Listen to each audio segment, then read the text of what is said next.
بسم اللہ الرحمن الرحیم۔ السلام علیکم جی سامعین، میں ہوں آصف علی اور آپ دیکھ رہے ہیں میرا یوٹیوب چینل۔ میں امید کرتا ہوں آپ سب لوگ خیر و عافیت سے ہوں گے۔ جیسا کہ آپ کو معلوم ہے کہ میں مختلف موضوعات کے حوالے سے مختلف ویڈیوز اپلوڈ کرتا رہتا ہوں۔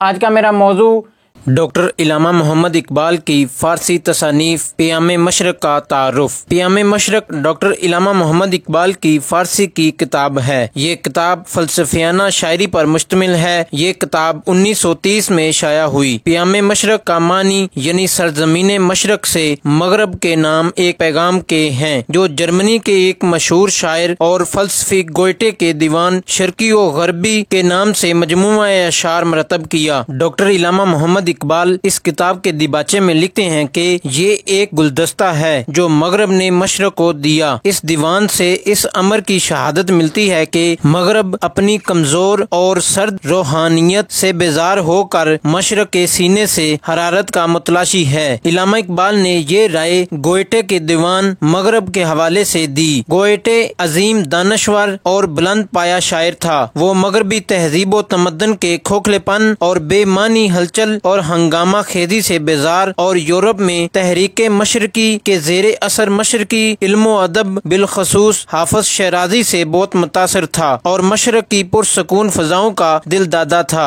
چنانچہ اس نے یورپی شاعری میں مشرقی انداز کی فکر کو متعارف کروانے کی کوشش کی اور دیوان مغرب کے نام سے اپنا دیوان شائع کیا۔ اس دیوان میں اسلامی تعلیمات اور ایرانی شعراء کے خاصے اشعارات ملتے ہیں۔ شعر سماعت فرمائیں۔ اٹھ کے اب بزم جہاں کا اور ہی انداز ہے، مشرق و مغرب میں تیرے دور کا آغاز ہے۔ ڈاکٹر علامہ محمد اقبال نے اس کا جواب پیام مشرق گوئٹے کے دیوان کے بارے میں لکھا۔ علامہ اقبال نے اپنی اس کتاب میں گوئٹے کے پسندیدہ موضوعات پر اظہار خیال کیا۔ گوئٹے نے جرمن قوم کو بیدار کرنے کی کوشش کی اور علامہ محمد اقبال نے مسلمانوں کو بیدار کرنے کی کوشش کی۔ ڈاکٹر علامہ محمد اقبال کے اس مجموعے کی 2 ہفتوں کے اندر 500 کے قریب نسخے فروخت ہو گئے۔ علامہ اقبال پیام مشرق میں شامل کلام کے بارے میں فرماتے ہیں کہ اس کتاب کا مدعا زیادہ تر ان اخلاقی، مذہبی اور ملی حقائق کو پیش نظر لانا ہے جس کا تعلق افراد اور اقوام کے باطنی تربیت سے ہے، اور مغرب کی مادہ پرستی تہذیب کے انجام سے بھی باخبر رکھنا ہے۔ یہ کتاب تقریباً 2000 اشعار پر مشتمل ہے۔ پیام مشرق کا آغاز اردو کے ایک مقدمے سے شروع ہوتا ہے۔ اس مقدمے کی 3 خاص باتیں ہیں۔ پہلا یہ تحقیقی بحث ہے کہ جرمن ادبیات پر فارسی ادب کے کیا اثرات ہیں۔ دوسری بات یہ ہے کہ علامہ اقبال 19ویں صدی کے جرمنی اور 20ویں صدی کے عالم اسلام کی مماثلت اور گوئٹے اور اپنے کلام کی یکساں نوعیت کے مقاصد بتاتے ہیں۔ تیسری بات یہ بتاتے ہیں کہ انہوں نے فارسی تصانیف کے ذریعے خصوصاً انسانوں کے قلوب و نفوس میں انقلاب پیدا کرنے کی کوشش کی۔ شعر سماعت فرمائیں۔ دیار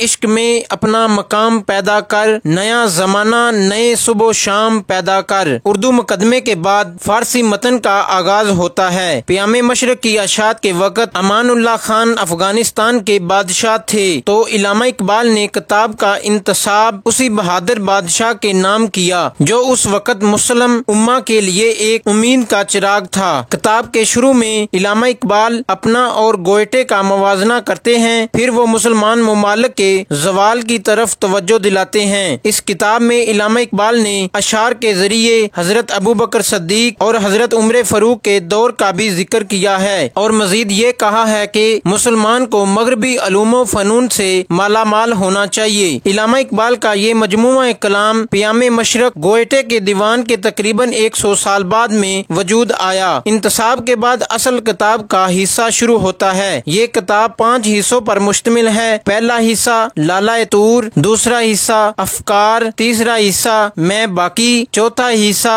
نقش فرنگ اور آخری حصہ خرد شامل ہیں۔ پہلا حصہ لالہ طور۔ پہلے حصے کا نام لالہ طور ہے، جس میں بابا طاہر کے انداز کی 163 رباعیاں ہیں، جن میں انسانی عظمت، تربیت انسانی، تصور عشق اور اخوت اسلامی کو موضوع سخن بنایا گیا ہے۔ ہے اور خودی کے رموز بھی بیان کیے گئے ہیں۔ دوسرے حصے کا عنوان افکار ہے۔ یہ حصہ سب سے زیادہ ضخیم ہے۔ اس میں مختلف موضوعات پر 51 نظمیں شامل ہیں، جن میں فکر و فن، معنی و حیت اور موضوعات اور موضوع و صورت گری کے لحاظ سے بہت ہی تنوع ہے۔ بعض نظمیں بہت مختصر اور بعض نظمیں نسبتاً طویل اور کہیں مکالمے کی شکل ہے۔ ان نظموں میں مختلف موضوعات عظمت انسان، فلسفہ زمان، عقل و عشق، عملی زندگی کی اہمیت، غلامی کا تصور، آزادی، ایمان اور جمہوریت، اسلام، تہذیب، مغرب اور کشمیر وغیرہ کے موضوعات پر نظمیں لکھی گئی ہیں۔ تیسرا حصہ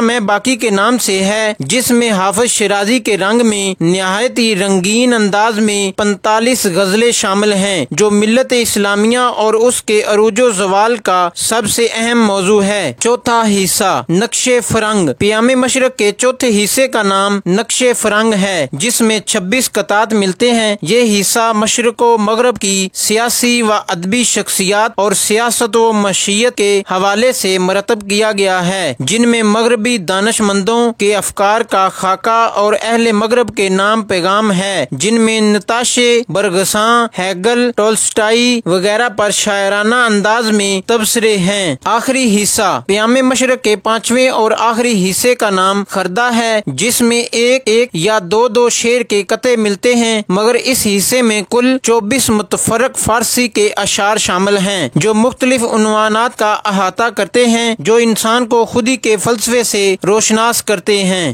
اس ویڈیو کو لائک کریں، شیئر کریں۔ اگر آپ اس چینل پر نئے ہیں تو چینل کو سب سے پہلے سبسکرائب کریں اور میری تمام ویڈیو کو دیکھنے کے لیے بیل آئیکن کو دبائیں اور میری تمام ویڈیو سے باخبر رہیں۔ اس کے علاوہ آپ مجھے فیس بک، ٹویٹر، انسٹا پر بھی فالو کر سکتے ہیں۔ اب تک کے لیے اتنا ہی۔ اپنا اور اپنے عزیزوں کا خیال رکھیں۔ اگلی آنے والی نئی ویڈیو تک کے لیے اللہ حافظ۔